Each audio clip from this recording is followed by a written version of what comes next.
नमस्कार, मैं श्यामगिरी। आप देख रहे हैं टीएफडी इंडिया न्यूज 24। टीएफडी इंडिया न्यूज 24 में आप सभी दर्शकों का स्वागत है। देश के हालात और परिस्थितियां जिस तरह इस वक्त बनी हुई हैं, बड़ी चिंता का विषय है। नितिन गडकरी की मुसीबत बढ़ गई है, कुर्सी भी जा सकती है उनकी, नितिन गडकरी की। एथेनॉल जो पेट्रोल के अंदर मिला रहे हैं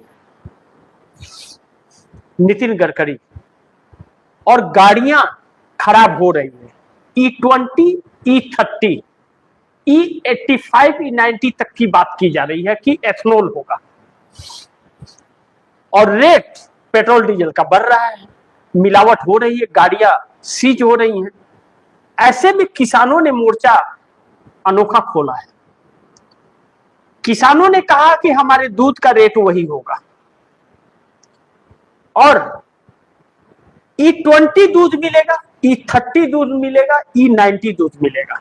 यानी कि दूध में 1 लीटर में 20% पानी, 1 लीटर में 30% पानी, 1 लीटर में 90% पानी हम भी देंगे, और रेट वही देंगे। अलग अलग तरीके से लोग प्रदर्शन कर रहे हैं। अब गाड़ियां जब सीज हो रही है लोगों की, और गाड़ी रुक जा रही है बीच रास्ते में, माइलेज कम हो गया है, इंजन खराब होने लगे हैं, टंकियां जंग लगने लगी है, क्योंकि एथेनॉल है इसमें, तो लोगों का आक्रोश बढ़ने लगा है। जो पुरानी गाड़ियां हैं वह एथेनॉल पर नहीं चल सकती, और नई गाड़ियां भी नहीं चल सकती। E20 आया है मार्केट में, लेकिन E90 नहीं आया, E60 भी नहीं आया। तो यह पेट्रोल में एथेनॉल क्यों? एथेनॉल की कंपनी इस देश के अंदर नितिन गडकरी की है, उनके 2 बेटे संभालते हैं। अपने फायदे के लिए पूरे देश के को बर्बाद कर रहे हैं। तो अब क्या नरेंद्र मोदी इस्तीफा लेंगे जब एथेनॉल मिलावट पर पूरे देश में आंदोलन का आवाज गूंज रहा है? दूसरी तरफ यह देश की सरकार, जो मोदी सरकार है, कुछ अनर्थ तो करने वाली है, कुछ बड़ा, इससे इनकार नहीं कर सकते। विदेश मंत्रालय से जो बयान आया है कि पासपोर्ट जिस व्यक्ति के पास है, वह अगर सोचता है कि इस देश की नागरिकता है उसके पास, वह नागरिक है, उसे नागरिक नहीं माना जाएगा। यानी कि नागरिकता का प्रमाण पासपोर्ट भी नहीं है, नागरिकता का प्रमाण आधार कार्ड भी नहीं है, नागरिकता का प्रमाण वोटर कार्ड भी नहीं है, और नागरिकता का प्रमाण राशन कार्ड भी नहीं है, और ना ही ड्राइविंग लाइसेंस है, ना ही पैन कार्ड है। तो नागरिकता का प्रमाण है क्या? सरकार यह बताए। यह बात आम जनता पूछ रही है। जिस तरह से यह सरकार लोगों को उलझा रही है, 2 चीजें हैं जिस पर गौर करना बहुत जरूरी है। क्या यह पासपोर्ट वाला सुगाफा छोड़ करके इस सरकार ने राम मंदिर के मुद्दे से भटका रही है? जो राम मंदिर के अंदर चोरी हुई है, अब जो चर्चाएं आ रही है राम मंदिर की, सिर्फ 200 करोड़ की चोरी नहीं है, 200 करोड़ की नहीं, 5000 करोड़ रुपए की चोरी है। और आम आदमी पार्टी के संजय सिंह, जो राज्यसभा सांसद हैं, उन्होंने भी SIT के सामने बैठकर बहुत सारे सबूत दिए हैं चोरी के, और अलग अलग लोग दावे करके सबूत SIT को बैठ करके डायरेक्ट देते हुए नजर आ रहे हैं, और तस्वीरें वायरल करते हुए। यानी कि चोरी हुई है, और बहुत बड़ी चोरी हुई है। अब जब बहुत बड़ी चोरी हुई है, तो हो सकता है कि उस मुद्दे से ध्यान भटकाने के लिए पासपोर्ट वाला सुगाफा छोड़ दिया गया हो, क्योंकि यह सरकार हेडलाइन मैनेजमेंट में बहुत माहिर है। हेडलाइन मैनेजमेंट करना यह सरकार अच्छी तरह से जानती है। उसी का एक उपयोग हो सकता है यह पासपोर्ट वाली बात।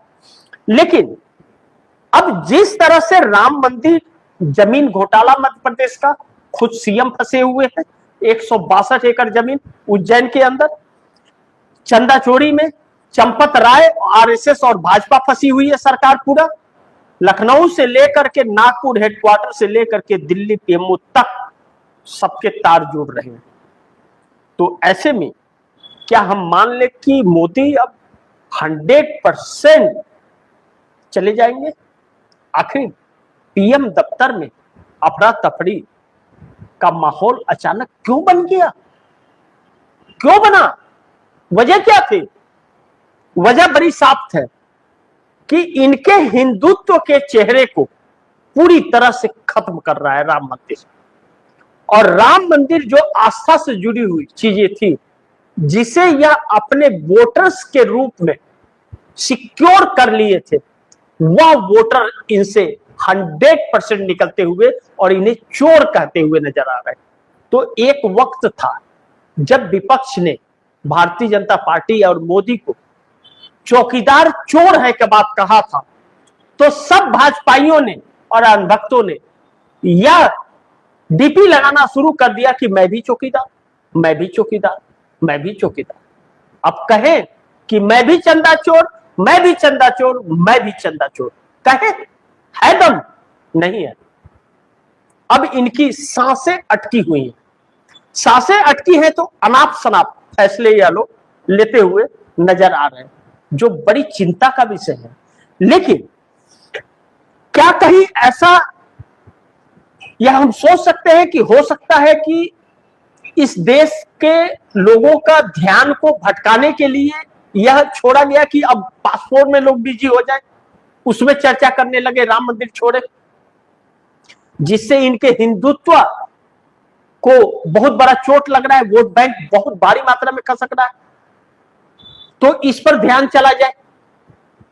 तो 10 करोड़ लोगों के पास तकरीबन हमारे देश में पासपोर्ट है, जिसमें सबसे ज्यादा संख्या तमिलनाडु के अंदर है, केरल के अंदर है, कर्नाटक के अंदर है, उड़ीसा में उसके बाद आता है, पंजाब अव्वल पे आता है, तेलंगाना आता है, महाराष्ट्र आता है। यह हिस्सा सबसे ज्यादा पासपोर्ट यूज होता है, जहां डॉक्टर, इंजीनियर, नर्स ज्यादा निकलते हैं और वह बाहर जाकर के अपना काम करते हैं। बाकी के ऐसा नहीं कि हिंदी भाषी जगहों में नहीं है, वहां भी है, लेकिन उसकी संख्या कम है। अब बिहार 14 से 16 करोड़ की आबादी है, वहां मात्र 2 करोड़ के आसपास ही लोगों का है। लेकिन साउथ में ऐसा नहीं है, साउथ में संख्या ज्यादा है। तो इस पासपोर्ट से 10 करोड़ लोग मान लिए। भाई आप वोटर कार्ड पर नागरिकता साबित करते करते 3 करोड़ नाम उत्तर प्रदेश में काट दिया आपने। उत्तर प्रदेश के अंदर 3 करोड़ लोगों के नाम काट करके आपने कह दिया कि नहीं, आपकी नागरिकता साबित नहीं है। आपने बिहार में 65 लाख लोगों के नाम काट दिए और बंगाल के अंदर 91 लाख लोगों के नाम काट दिए। आसाम में चूंकि सीएए एनआरसी हुई थी, इसलिए वहां पर आपने रजिस्टर किया, रजिस्टर मेंटेन किया और रजिस्टर के जरिए कुछ लोगों के नाम काट दिए, बहुत कम मात्रा में। और वहां तो आपने परिसीमन तक कर दिया है, वहां सीटें घटा दी है लोकसभा और विधानसभा की, और आपने अपना सिक्का जमा लिया है। वही आप पूरे देश में करना चाहते हैं। लेकिन जब इनके डिलिमिटेशन पर सवाल अटक रहा है, फंस रहा है मामला, 48 सांसदों को विपक्ष से तोड़ने के बावजूद डिलिमिटेशन बिल पास होता हुआ नजर नहीं आ रहा, तो कुछ सरकार ऐसा प्लान कर रही है जो देश सोच वहां तक समझ नहीं पा रहा है, पहुंच नहीं पा रहा है। यानी कि 15 अगस्त का प्रधानमंत्री नरेंद्र मोदी का लाल किले से भाषण कहीं ऐसा तो नहीं कि 15 अगस्त को हिंदू राष्ट्र की घोषणा करने जा रहे हैं, संविधान को खत्म करने जा रहे हैं, लोकतंत्र को खत्म करने जा रहे हैं, एक राजशाही, छत्रप राजशाही स्थापित करने की सोच तो नहीं है, क्योंकि यह कुछ भी सोच सकते हैं। अब दूसरी बड़ी महत्वपूर्ण बिंदु है कि इन सभी परिस्थितियों में नितिन गडकरी ने भी फंसा दिया मोदी को। कुर्सी छोड़नी पड़ सकती है अगर जनता इस तरह अगर आक्रोशित होकर के सड़कों पर आ गई, मंदिर में 5,000 करोड़ की चोरी, यह सिर्फ राम मंदिर ही नहीं, जांच का विषय हो गया कि बाकी के मंदिरों में जो चढ़ावाता है।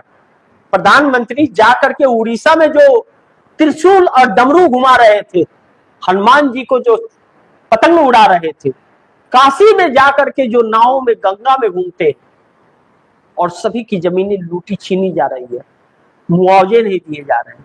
दाल मंडी वाराणसी के अंदर पूरा शमशान बना दिया गया। और नितिन गडकरी एथनॉल मिलाकर के इस देश की रोजी रोटी को खत्म कर रहे हैं। लोगों की गाड़ियां बर्बाद हो रही हैं, इंजन सीज हो रहे हैं, और एथनॉल मिला के पेट्रोल दे रहे हैं, और पेट्रोल की कीमत 100 के पार। अंतर्राष्ट्रीय मार्केट $116 प्रति बैरल था कच्चा तेल का, तो भी हमारे पास वही रेट। और जब $80 प्रति बैरल $80 के नीचे आ गया, यानी कि $36 प्रति बैरल कम हो गया, तो हमारे रेट बढ़ रहे हैं। शैम्पू, दाल, तेल, नमक, हल्दी, चॉकलेट, हर चीज पर रेट बेतुका बढ़ रहा है। आज आप गए तो कुछ और रेट, और कल जाएंगे तो कुछ और रेट। नायाब तरीका इन लोगों ने अपनाया है, कोलगेट हो या कोई भी चीज हो। अगर आप कोई सामान 50 ग्राम का ले रहे हैं, उसका रेट 5 रुपया इन्होंने बढ़ाया। अगली बार रेट बढ़ाना है इनको, तो क्या कर रहे हैं, उस 50 ग्राम में 5 ग्राम कम कर दे रहे हैं, 10 ग्राम कम कर दे रहे हैं। जब 10 ग्राम कम करके रेट वही लगा दे रहे हैं, यानी कि इनका मेकअप हो गया, आपको सामान कम मिला। फिर अगली बार यह 5 रुपया बढ़ा रहे हैं, फिर अगली बार 15 ग्राम कम कर दे रहे हैं, आपसे रेट वही। इस तरह से तरकीब निकाला है इन लोगों ने हर चीजों का रेट बढ़ाने के लिए। सामान खरीदिए तो उसे देखिए कि कैसा होता है। जब इस तरह से देश को लूटने की कोशिश की जा रही है, तो यह चिंता का विषय है। और ऐसे में जब मंदिर को लेकर के इनके हिंदू वोटर्स जो है वह नाराज हो गए कि हमने गलती कर दी इनको ला करके, या कहते थे कि कसम राम की खाते हैं, मंदिर वही बनाएंगे। देश भर में रथ यात्रा निकाल रहे थे, मंदिर बना तो यही कमेटी में बैठ गए, आरएसएस और भाजपा वाले कमेटी में बैठ गए, और 200 करोड़ की बात कही जा रही थी। 5,000 करोड़ से अधिक की चोरी है राम मंदिर के अंदर। तो यह चंदा चोर है। हिंदू की परिभाषा यह क्या बताएंगे, हिंदू के क्या ठेकेदार बनेंगे। लोगों की आंखें फटी की फटी रह जा रही है। अब ऐसे में 5,000 करोड़ की मंदिर में चोरी हो गई, चंदा चोरी जिसको कहते हैं। नितिन गडकरी के एथनॉल से एक बवाल मच गया है, किसान और सब हो रहे। राहुल गांधी छात्रों को लेकर के सड़क पर आ रहे हैं, और पासपोर्ट से नागरिकता जा रही है। पासपोर्ट नागरिक साबित नहीं करता है। पासपोर्ट की रैंकिंग 74 पर है हमारा, और अब 85, 90 पे चला जाए तो आप चिंतित मत होइएगा। 100 देशों के ग्रेड में 90 पार हो जाएगा हमारा आने वाले दिनों में। ऐसे में नितिन गडकरी ने भी फंसा दिया। राम मंदिर कहीं ऐसा ना हो कि मोदी की कुर्सी भी छोड़नी पड़ जाए, इसीलिए पासपोर्ट की तरफ ध्यान भटकाने के लिए भी यह काम किया जा सकता है।